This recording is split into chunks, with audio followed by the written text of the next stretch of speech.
Al-Fakir perlu mengingatkan kepada panjenengan semua. Saya ingin mengingatkan pertama dengan satu hadis. Kemudian yang kedua dengan satu makalah. Hadis yang ingin saya sampaikan adalah hadis yang diriwayatkan oleh Imam Tirmidzi, Imam Ibnu Hibban dan juga Imam ahli hadis yang lain. Tapi ini saya pilihkan hadis yang matannya dari Imam At-Tirmidzi. Ini wabil khusus ditujukan kepada para alim ulama sekalian. Nabi kita Nabi Muhammad sallallahu alaihi wasallam pernah bersabda, "Ta'awadzu billahi min jubil husni." Qalu wa ma jubul husni ya Rasulullah? Qala wadin fi jahannam. Nabi menyatakan, "Ta'awadzu billahi min jubil husni." Minta perlindunganlah kalian kepada Allah dari itu jubul husni. Dan para sahabat bertanya, qalu wa ma jubul husni ya Rasulullah? Ya Rasul, apa yang Anda maksud dengan jubul husni? Qala wadin fi jahannam. Jubul husni itu adalah sebuah lembah yang ada di neraka jahanam. Ta'awatu minhu jahannam kula yaum arba'ami'ah marotan. Yang neraka jahanam sendiri ta'awud kepada Allah Subhanahu wa taala sehari 400 kali. Ini gila nih tempat. Neraka jahanam saja sampai ta'awud. Ini lembah yang ada di neraka. Neraka jahanam sendiri sampai mohon ampun pada Allah atas dahsyatnya ini tempat. Dan para sahabat penasaran, qalu wa man yadkhuluhu ya Rasulullah? Siapa yang akan masuk ke jubul husni itu? Qala u'idza lil qura al mura'ina bi a'malihim.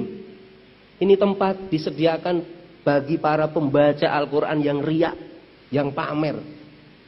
Maka hati-hati nih, para pembaca Al-Qur'an itu maksudnya ya ulama. Siapa lagi yang bisa membaca Al-Qur'an selain ulama?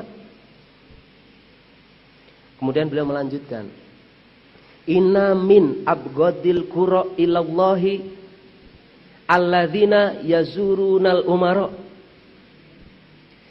Dan para pembaca Al-Quran yang paling dibenci oleh Allah Subhanahu wa taala adalah para pembaca Al-Quran yang doyan, yang suka mengunjungi itu para penguasa.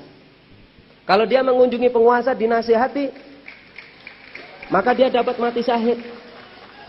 Sayyidus syuhada khamsatun wa rajulun qama ala imamin jairin fanasahahu faqatalahu. Di hadis disebut seperti itu.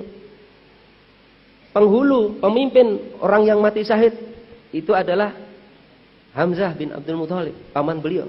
Dan seorang laki-laki yang berdiri di hadapan penguasa dan dia menasihati penguasa itu dan penguasa membunuh dia. Ini orang yang termasuk penghulunya mati syahid. Tapi kalau ini ulamanya ngemis-ngemis, ngatok kepada para penguasa-penguasa fasik, penguasa dolim, bahkan kemudian mendukung kebijakan-kebijakan mereka yang mendolimi umat Islam, maka saya khawatirnya masuk di jubul husni. Dan yang kedua, yang terakhir karena waktu, para alim ulama saya ingin sampaikan satu makalah. Yang makalah ini disebut dalam kitab Kifayatul Akhyar. Di dalam kitab Kifayatul Akhyar, pengarang kitab itu menyatakan begini, wal yahdar kulal hadri ayastaghfiru bilisanihi wa qalbihi musirun ala baqaihi ala zulmi wa juri wa adami iqamatil hududi wa baqaihi alal ghashi li ra'iyati fayubawa'u bi ghadabin minallah. Berhati-hatilah dengan sepenuh kehati-hatian, kata beliau. Ada orang yang dia istighfar, suka membaca istighfar nih. Bahkan membuat majelis istighfar, majelis zikir kemana-mana. Dia istighfar dengan lisan dan hatinya. Musirun, tetapi dia tetap musirun ala baqaihi ala dzulmi wa juri. Dia tetap melakukan kedoliman dan dosa. Di antara kedoliman dan dosa adalah dia tidak mau menegakkan syariat Islam. Tidak mau menegakkan khilafah al-Islamiyah. Wa adami iqamatil hududi, dan dia tidak mau menegakkan hududnya Allah Subhanahu wa taala, dan tetap dia menipu rakyatnya. Maka para alim yang dimuliakan oleh Allah, orang yang istighfar seperti itu kagak dapat ampunan. Mestinya kalau orang istighfar dapat ampunan. Tapi ini ada istighfar justru yang menjadikan orang yang istighfar itu dapat dosa.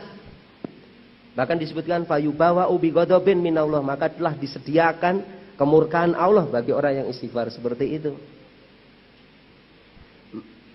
Mengapa bisa? Fa inna sifatul Yahudi. Karena apa? Itu adalah sifatnya orang Yahudi. Waqad zamahumullah lidzalika li'annahu na'u istihza'in. Itu hati-hati. Allah Subhanahu wa taala telah mencela orang yang istighfar seperti itu. Karena apa? Istighfar seperti itu adalah bentuk mengolok-olok Allah. Astagfirullah. Plak. Rakyatnya dipukulin. Astagfirullah. Ustaz, mari kita menegakkan syariat. Kagak mau. Astagfirullah. Apa enggak ngolok-ngolok itu? Jadi para alim, yang ngejek. Ini ngejek Allah Subhanahu wa taala itu. Lebih-lebih ini bikin majelis zikir, majelis istighfar, yang majelisnya itu kemudian diserahkan kepada penguasa. Wah, itu lebih dosa lagi. Untuk mendukung mereka. Na'udzubillahi min dzalik. Tapi kalau majelis zikirnya, majelis taklimnya sering istighfar, kemudian majelis taklimnya itu didorong untuk bersama-sama memperjuangkan tegaknya syariat dan khilafah, maka pahala melimpah yang akan didapatkan orang tersebut. Waqad sorahal ulama bi anna hadal istighfaro dzanbun, kata beliau. Para ulama sudah menegaskan bahwasanya istighfar seperti itu adalah dosa, para alim ulama yang dimuliakan. Akhirul kalam, Al-Fakir memohon maaf barangkali ada kata-kata saya yang kurang ajar atau mungkin kurang berkenan di hati para alim ulama sekalian. Tapi ini perlu saya sampaikan kepada panjenengan semua supaya hukum-hukum Allah Subhanahu wa taala ini segera tegak di muka bumi. Billahi taufiq wal hidayah wa ridha wal inayah. Wassalamualaikum warahmatullahi wabarakatuh.